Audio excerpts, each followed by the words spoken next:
Paul goes on to say, in past generations, God allowed all the nations to walk in their own ways, yet he did not leave himself without witness, for he did good by giving you rains from heaven and fruitful seasons, satisfying your heart with food and gladness. Remember these interwoven transactions that people had to navigate with their Hellenistic gods. The transaction may turn out to be unacceptable. Simply attempting to do the transaction at all isn't necessarily recognised, and if you haven't even heard of that God, you've got no chance.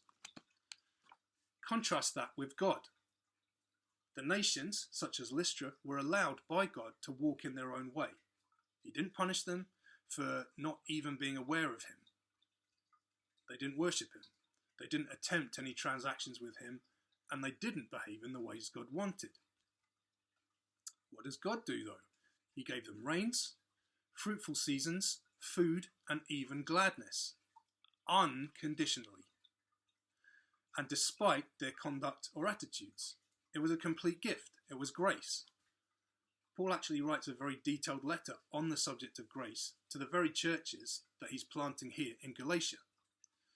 Living under a God of grace is still a huge life shift, many years down the line. In his letter to the Roman church, Paul says, while we were still sinning, Christ died for us. We got everything before we did anything. In their current religion, if you wanted rainfall, you had to be on the right side of Zeus.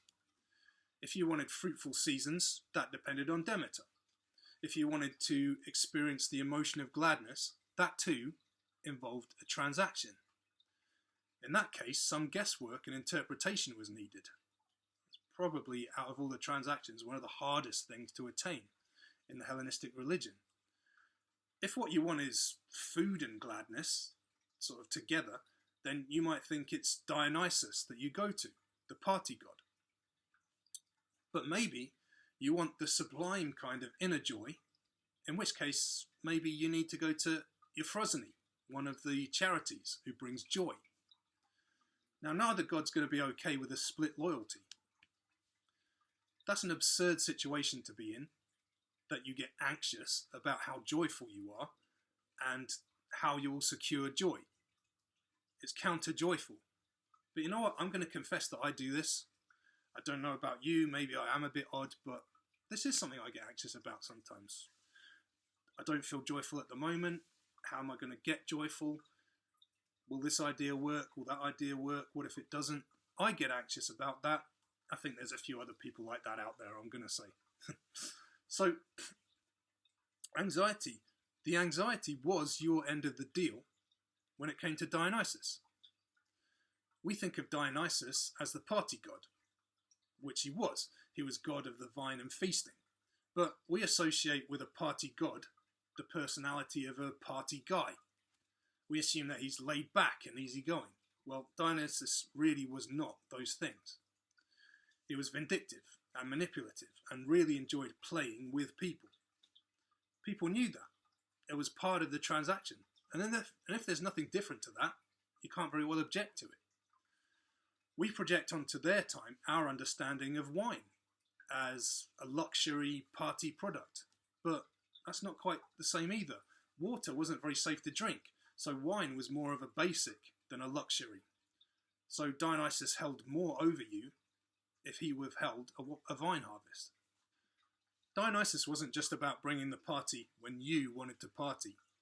If he wanted to party and you didn't want to, he didn't care. You were going to do what he said. His reputation went before him as a merciless punisher of those who didn't play along, or didn't play along quite good enough. An old story said that when the Athenians don't immediately accept a statue of Dionysus, he afflicts all the men with a venereal disease until they submit to join his cult. Afflicting all the men with this type of disease is kind of the same as blighting the vine harvest, if you think about it. Both were Dionysus's department.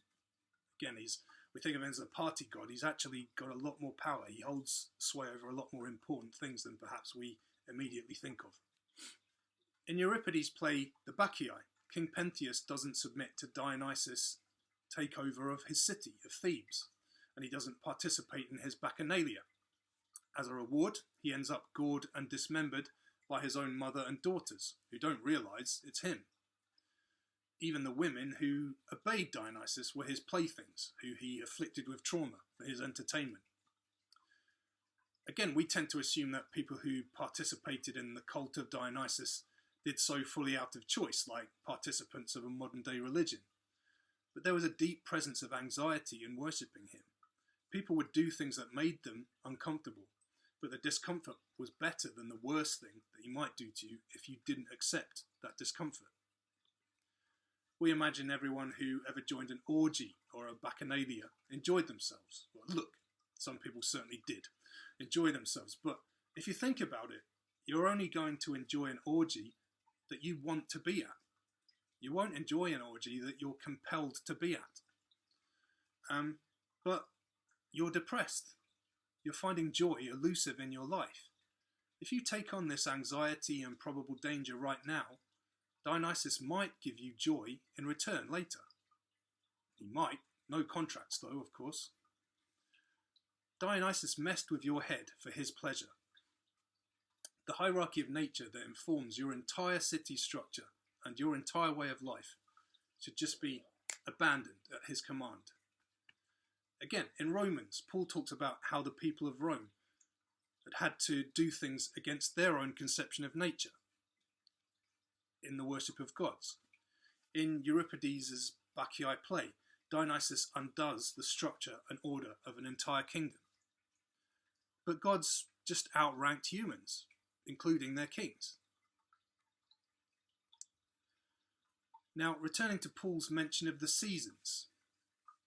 Here Paul gives us a positive reason for the existence of seasons, with a reminder of their fruitful results.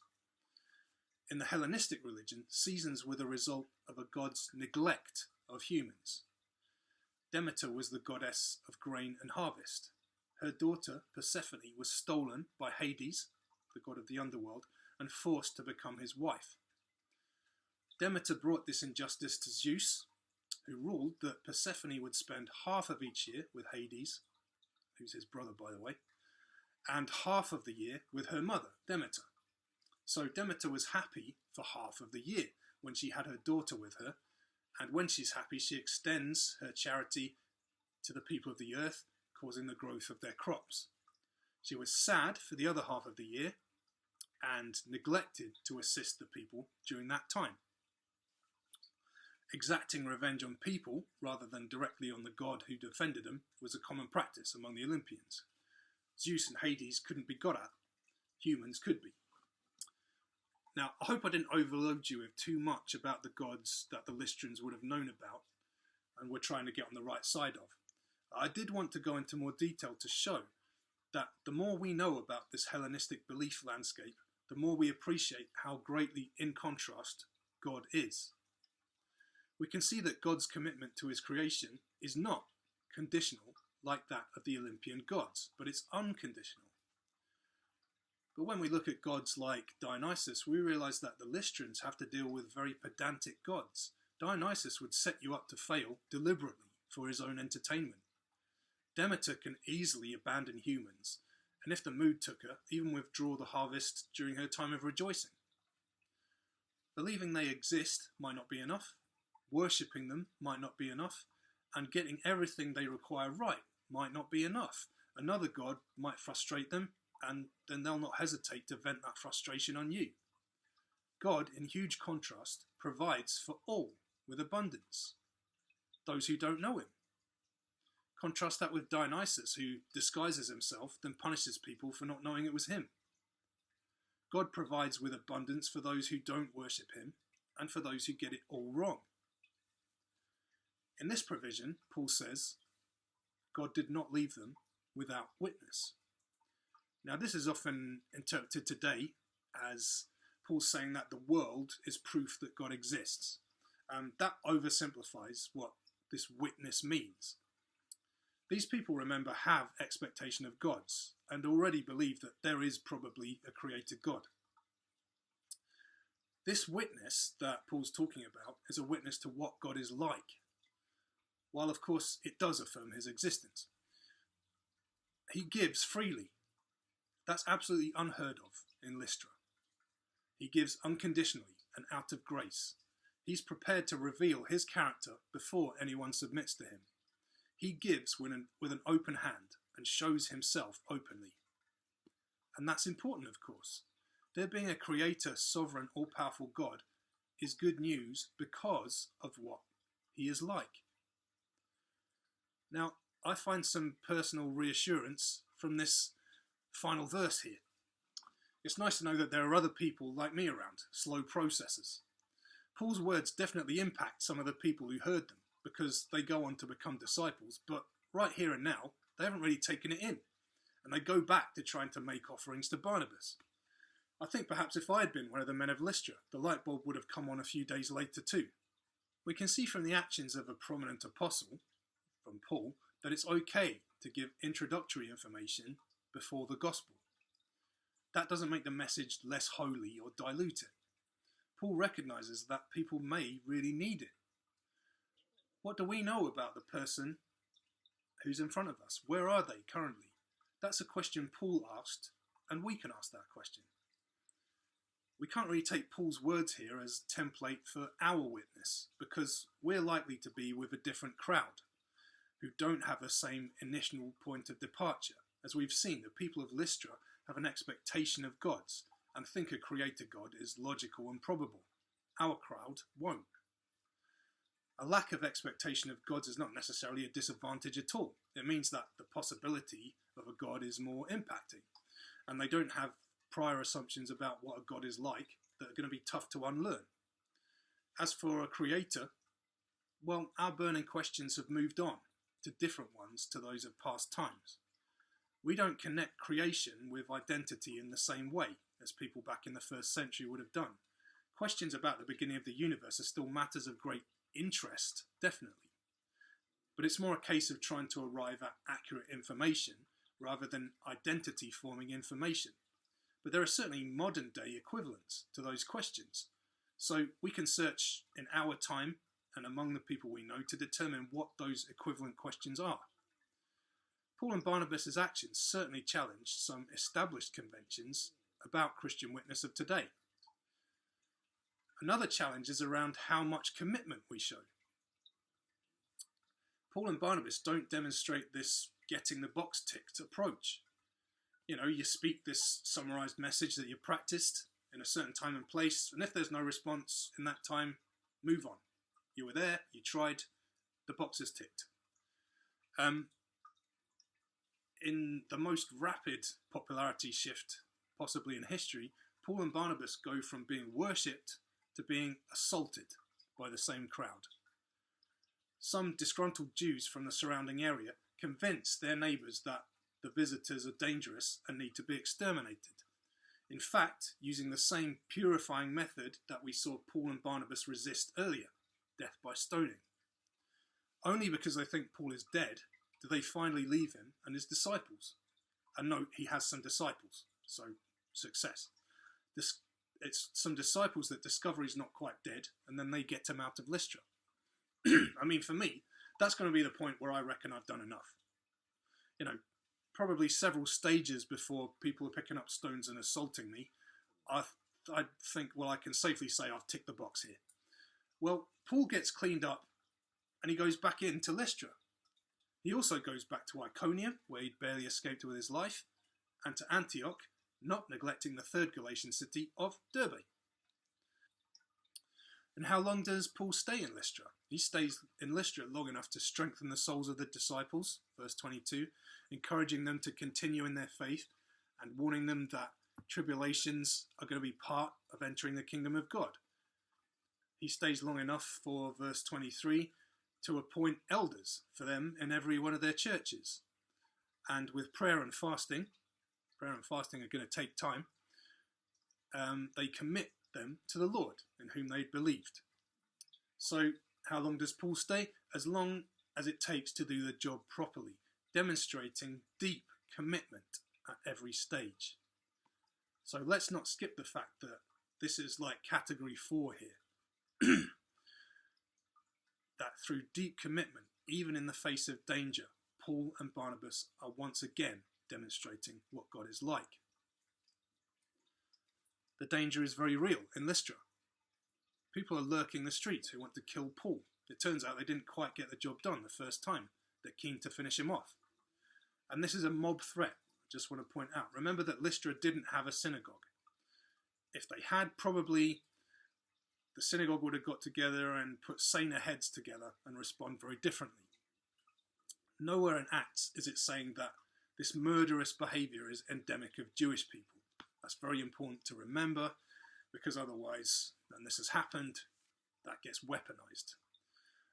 Paul and Barnabas are Jews.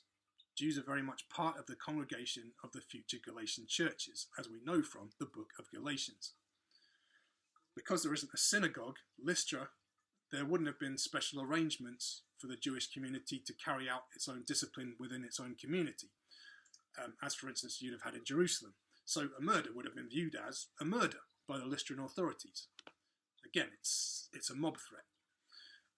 The impact for Paul would have been that the danger could come at any time, from any place. It's not a risk of seizure and arrest, it's a risk of on-the-spot murder. And for Paul, there is a way out. He's already taken that way out once, just to get cleaned up and come right back in. We know because we see Paul do that.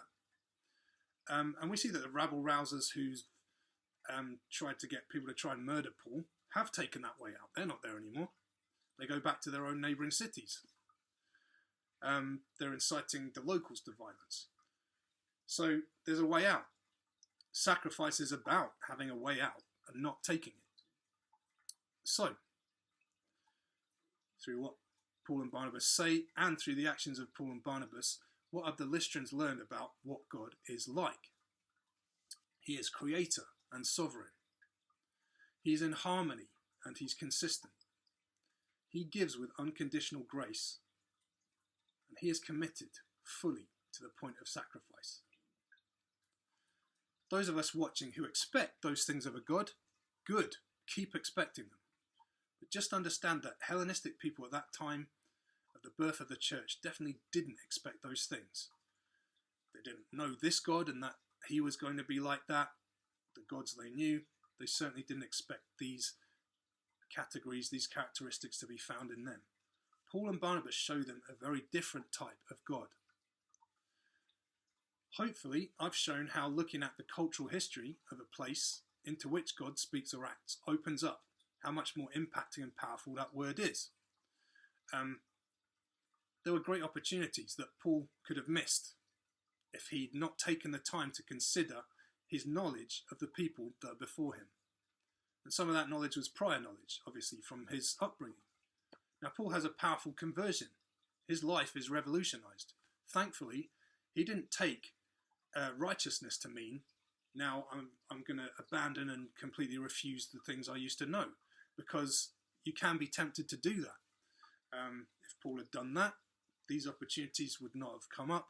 There wouldn't be a church in Galatia many centuries into the future. That's actually where I want to end. I'm going to get a picture up here. Lystra itself, there's not really consensus about where the ruin of Lystra itself is. Certainly the city of Lystra doesn't live on into this day. But we've got a picture here of Konya. This is a fairly recent picture of still a big thriving city in the middle of Turkey. Konya is the Turkish proper name for the place that the Romans called Iconium. Remember the place that Paul and Barnabas had been before Lystra. Still in Konya, you have some ruins of churches. They're definitely not from this period in the first century. They've got to be from centuries ahead. But of course, that indicates that a church really settled there, because centuries later, when you're kind of allowed to publicly have a building and worship in, they build these buildings, which are ruins to us now, but you can still go and visit if you're lucky enough to have a lovely visit to Turkey. I wish I was, because it's so cold here in Britain right now. So, hopefully, in my first cultural history Bible study, I've made a good case for doing this kind of thing, incorporating cultural history, not rushing on, but try and spend a bit of time in the shoes of all the people who are, in the scenario that we're watching, and just how much more we're going to understand, and not ultimately understand more about those people, although we do, and that's interesting. Actually, through that, we get an even more three-dimensional image of God and the impact of God on those people. Yeah, hopefully I've got that across. Something that matters a lot to me. It's something that it stimulates me a lot to research, and I'd like to present more of that research in the future.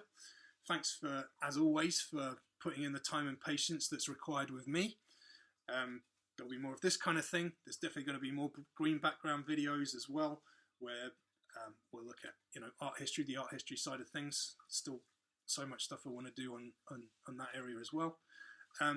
Happy New Year to you, if it is the new year where you are. Happy whatever year you're in, at whatever stage in the year you're in, if you're a future watcher. Thanks so much for watching, and I'll see you soon.